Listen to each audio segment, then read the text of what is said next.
विधानसभा चुनाव 2012 के नतीजे घोषित होने के साथ ही राजनीतिक दलों की परफॉर्मेंस की सियासी पंडित अपने अपने हिसाब से व्याख्या करने लगे हैं।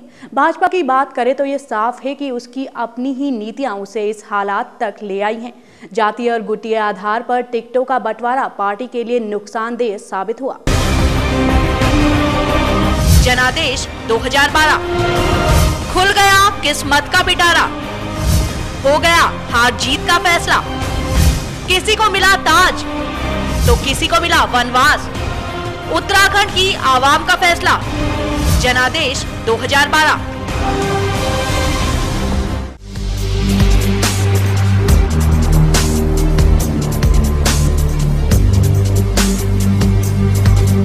प्रदेश में बहुमत के आंकड़े से भाजपा अपनी वजह से ही दूर हुई। कहीं टिकट बंटवारे की मार तो कहीं अपनों की लंगड़ी पार्टी को सत्ता से पीछे धकेल ले गई। नतीजे घोषित होने के साथ ही राजनीतिक दलों की परफॉर्मेंस की सियासी पंडित अपने अपने हिसाब से व्याख्या करने लगे हैं। भाजपा की बात करें तो यह साफ है कि उसकी अपनी ही नीतियां उसे इस हालत तक ले गई। जातीय और गुटीय आधार पर टिकटों का बंटवारा पार्टी के लिए नुकसानदेह साबित हुआ। दमदार को नजरअंदाज कर ऐसे लोगों को टिकट थमाए गए जिनकी जीत को लेकर पहले से ही किंतु परंतु लगाए जाने लगे थे। रही सही कसर भीतरघात ने पूरी कर दी। यह आरोप नहीं, नतीजों की तस्वीर इसकी गवाही दे रही है। सच तो यह है कि पार्टी के तीनों दिग्गज बीसी खंडूरी, भगत सिंह कोश्यारी व रमेश पोखरियाल निशंक चुनाव में एक दूसरे के विश्वासों को हराने में पीछे नहीं रहे। यहाँ तक कि सीएम खंडूरी, कोश्यारी और निशंक एक दूसरे से खुलेआम बयानों से भी डरते रहे।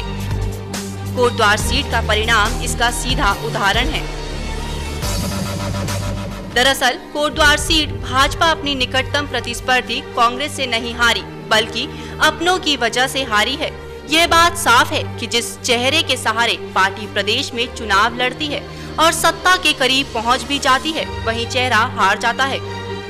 तो राजनीति की जरा सी भी समझ रखने वालों को कारण तलाशने के लिए माथापच्ची करने की शायद ही आवश्यकता पड़े। पर भाजपा के दिग्गजों की हार ने एक बात तो साफ कर दी है कि सत्ता पाने के लालच में कोई कुछ भी कर सकता है। सौभाग्य मिथिला उत्तराखंड के लिए देहरादून से ब्यूरो चीफ मुकेश शर्मा की रिपोर्ट।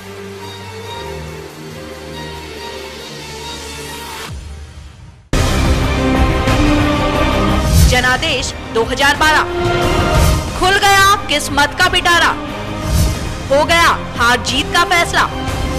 किसी को मिला ताज तो किसी को मिला वनवास, उत्तराखंड की आवाम का फैसला।